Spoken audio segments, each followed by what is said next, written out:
Je suis ravi de donner l'ouverture de ce forum de la petite et moyenne entreprise organisé entre la Confédération générale des entreprises du Maroc et les représentants des employeurs dans un certain nombre de pays africains.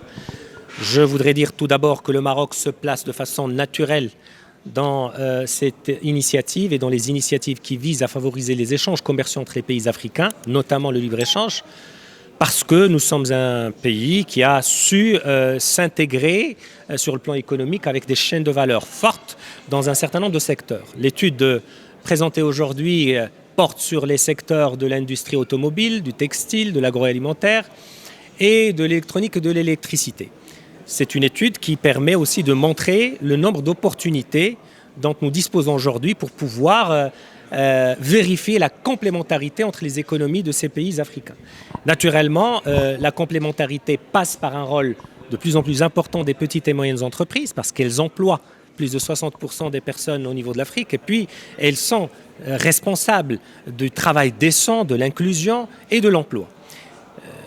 Cette complémentarité aussi se justifie par l'importance ou la nécessité d'augmenter les échanges commerciaux à travers le libre-échange. Le Maroc n'a aucun complexe sur ce sujet, bien au contraire, il est très actif. Le Maroc, sous la conduite éclairée de Sa Majesté, a lancé une initiative de taille qui est celle de la façade atlantique pour permettre aux pays du Sahel notamment d'accéder à l'océan Atlantique. Donc, en plus du projet du gazoduc qui vient du Nigeria, qui traverse un certain nombre de pays. Donc, tout cela pour dire que le Maroc est un facteur de stabilité et de paix en Afrique. Le Maroc est un facteur également